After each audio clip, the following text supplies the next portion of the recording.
today we're going to have a training on working in collaborative teams with paraeducators. So this is, since all y'all are new teachers or paraprofessionals, we're going to talk to discuss ways that we can meet more collaboratively. Okay. Our learning objectives for today are to develop a deeper understanding of the roles teachers and paraeducators play in the self-contained special education classroom, and to learn best practices for fostering effective teacher-paraeducator partnerships.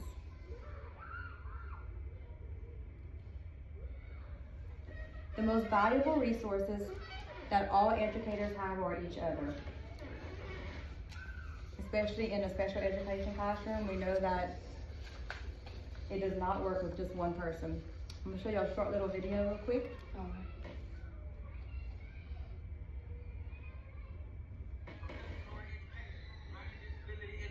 Remedial education, special ed, special needs education. They give them all these different names, but they ain't changing not one problem they got. When sped teachers hear regular ed teachers talk about their problems, they laugh their class off. Go back and look at your high school yearbook and look at all the teachers. Then pay attention to how the sped teachers look. Totally different. They are worn.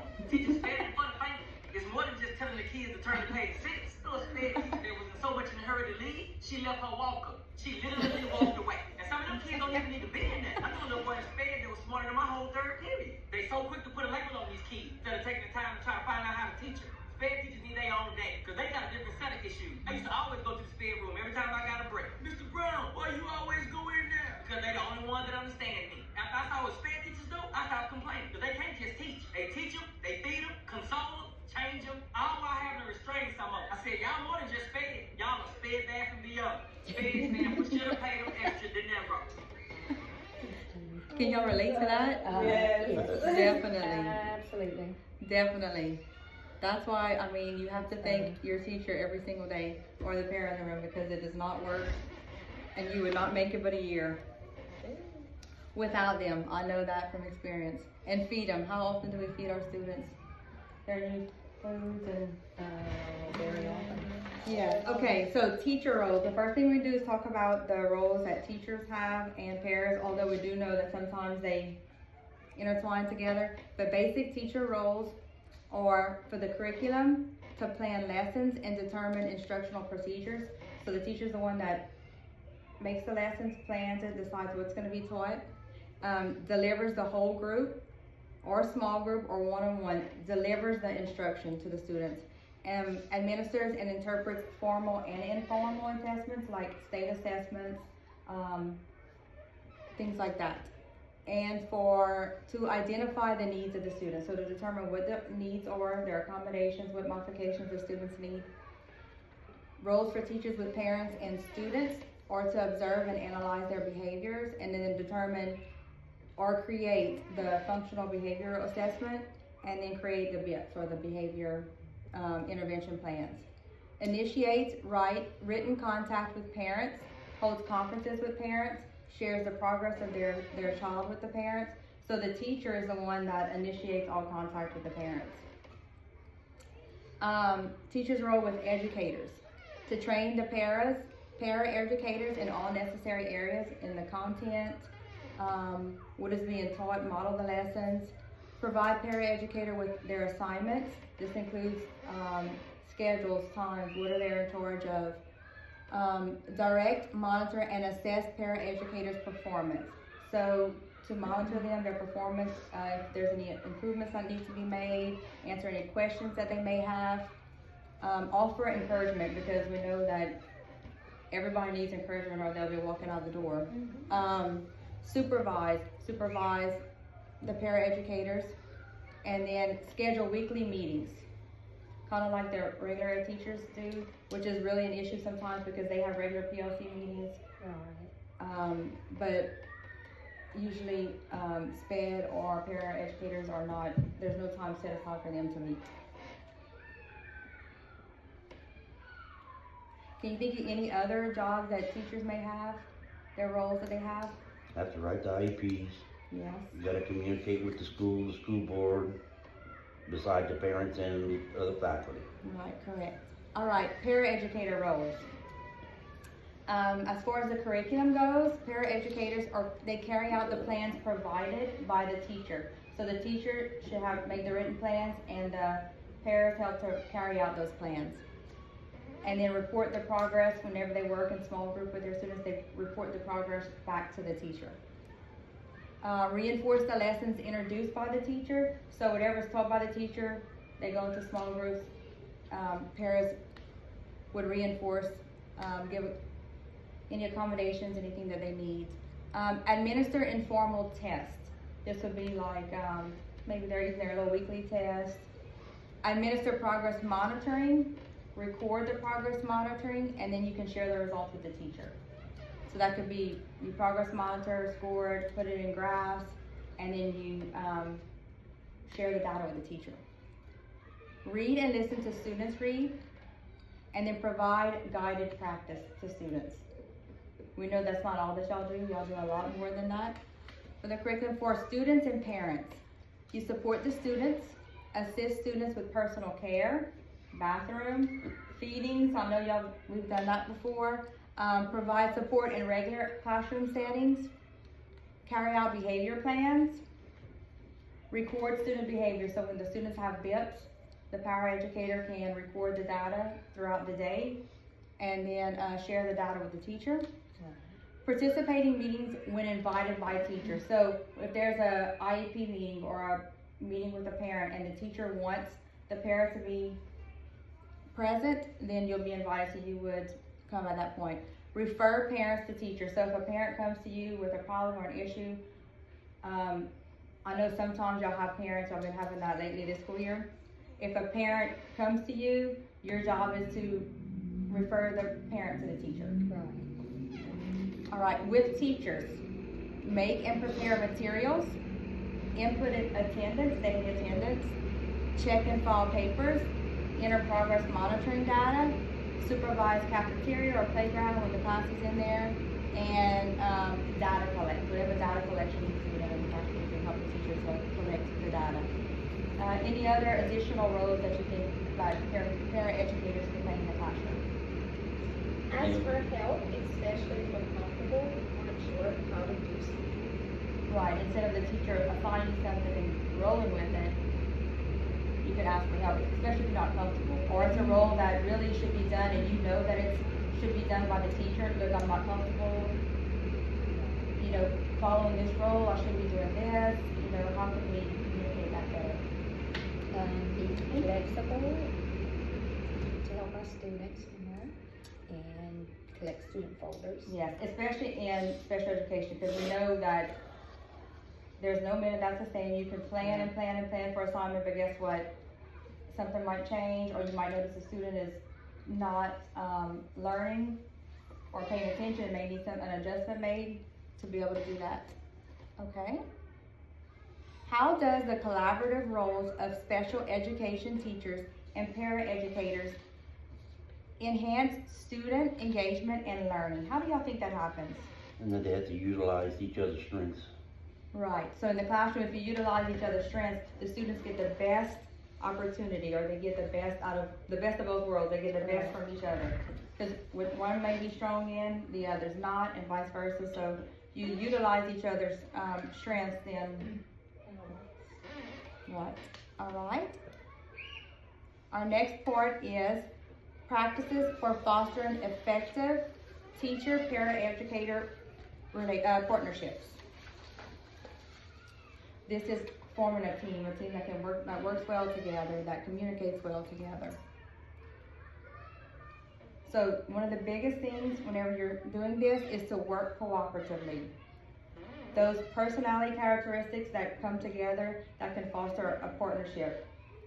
Some of those could include communication. There should always be clear communication, respect of one another, dependable, non-judgmental, have a very good sense of humor, especially in here. Very important. Trust, flexibility, open-mindedness. They might come to you and say, hey, I need you to do this. You don't think that that's right, maybe. They have an open mind, thinking that, pretty sure they know what they're talking about. Let me just try it. It might work. Value each other's opinion, each other. Empathy. Can y'all think of anything else? To support each other outside of school. Right, to support each other, out, to show that you care about what, not just here, but somewhere Yeah. else as well too. Good, anybody else? Decide the best way to communicate with each other. Yeah, so it might be by a tablet, could be conversation, it could be you have a little written, suggestion box that you talk about. So you can just think about some areas, okay, so think about on your team, some of the, characteristics or strengths that you think that your team has right now.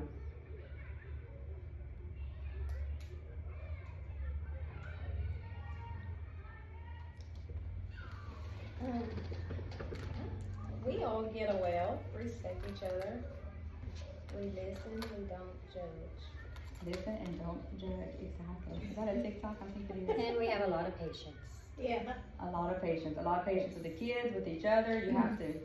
And listen, if somebody's having a bad day, it's the You other gotta pick up people. the own slack. That's Yeah. right. You got to adjust. Right. If On the you fly. see somebody is struggling, hey, Yeah. you help them out. You don't, you just step right on in. Not to answer out loud, but you can think about some potential areas within yourself that you think that, you might need growth in to help you be a better team player. All right, some other issues that we can talk about. Additional practices for fostering effective teacher paraeducator partnerships would be promote positive learning environment, and that basically kind of sums up all the things that you said, working together. Interact often. You don't just come to school, you do your work, you need to speak, interact. Do not disagree in front of students. If y'all have there's an issue between one or two of you, that conversation should be held when students are not in the classroom. Right. Plan for a common goal. So the goal of the classroom should always be the same. If there's different goals, right, then they can all be accomplished. If you're all working together for a common goal, then the classroom will be successful. Hold meetings at least once a week. So at the bare minimum, y'all should be meeting at least once a week for 20 minutes to discuss lessons, upcoming lessons, maybe schedule changes that need to be made. If you are going with a student into regular ed and you see any issues in there, you can address those at this time. But the best scenario would be each day communicating, even at the beginning of the day, the end of the day, okay, what happened? Because there's so many different behaviors that take place in a special education self-contained classroom that need to be addressed. So communication often. Work together to create a common goal for your classroom. So I want y'all to kind of talk as a team and decide what would be a common goal for your class. I'm gonna give y'all a few minutes.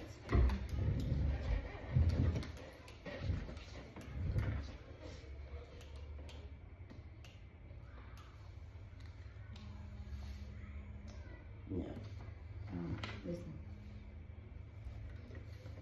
You gotta create a safe environment. You have to engage in learning. You have to see how the student feels. You have to value their opinions, and you have to inspire them as you teach them. That's right. Ugh. So you can take all of that and kind of build it into a common goal that y'all want, like from this day till maybe the end of the school year. What is y'all goal? Even if it's one goal, what is your goal as a group gonna be collaboratively?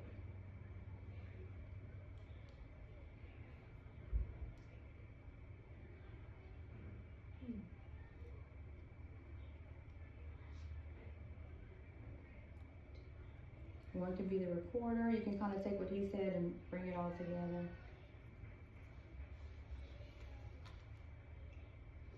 I'll write that down.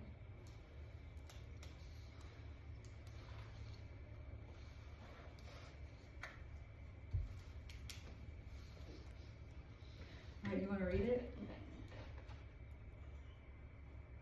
Yes. Uh-huh.